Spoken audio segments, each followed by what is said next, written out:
You are gonna want to watch this for raunchy comedies making a comeback.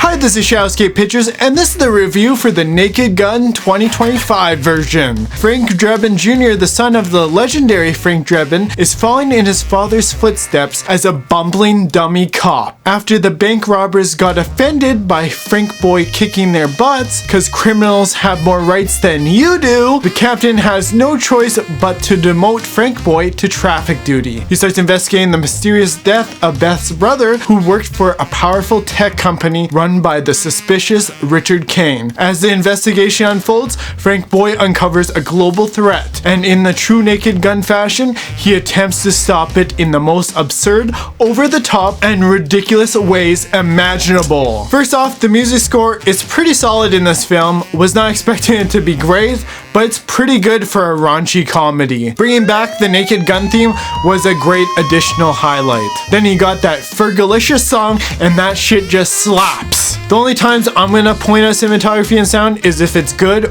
bad, or very unique. What I will say about this film is it was such a breath of fresh air. After so many films this year being absolute trash, this one was a bit of a surprise. I was skeptical going in, as I wasn't sure if it would hold up to the original films, but my golly, does it work. The story is very basic, cookie cutter, and this is exactly what you'd expect from a film like this. In no way is this a deep film that has tons of themes and shit. Basic bad guy wants the world to go bye-bye, turn it off by using a plot device that uses a frequency to make humans go back to their animal instincts to kill each other, which is the basis of the Kingsman movie. If you save the world, we can do it in the asshole. I'll be right back. As Frank continues to investigate Beth's brother's death, Frank Boy falls in love and wants to get his Woody in her. It's in. Oh my god, it's in. Falling for each other head over heels in ridiculous ways with a snowman. I think they could have done the banging scenes a little bit better. I think they were definitely holding back, and it could have been way raunchier than what they did in this film. And you know what I would have done? Since the line is like here roughly, or maybe it's down in the damn floor, I would have just went to the fucking sky, cause why not? Then there's some other jokes that were also held back, and that's because everyone is so damn sensitive about words, especially when I call your favorite movie trash. They then find out this Richard Kane is behind this master plan, and this Danny Huston guy is always the bad guy in every film he's in. They take him down in absurd ways, and that's the movie. Very predictable, but the way they get there is not exactly the most predictable. The jokes in this film were very funny, especially the part where she's cleaning the oven and Frank Boy takes a turkey baster out and the dog comes sucking on it, and that shit was very funny. Mr. Pickle here reminds me of that every time I take a shit. Sure, not all the jokes landed in this film, and at times it was hard to process a lot of the jokes because you're laughing about the previous joke and can't process the next one after you're laughing your ass off.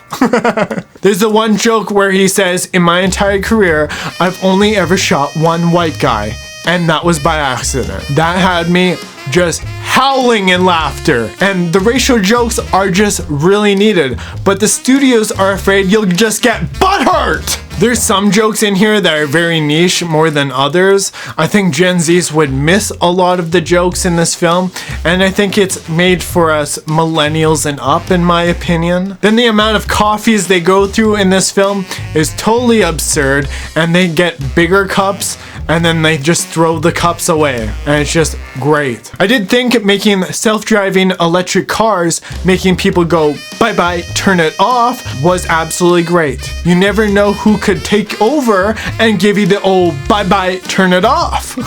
When they're all crying for their dads, that was just perfect. They didn't do too much with OJ's son's character in this one.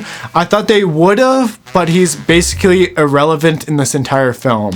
The spirit of Halloween taking over Police Squad was great. You just know those things sprout up like damn weeds!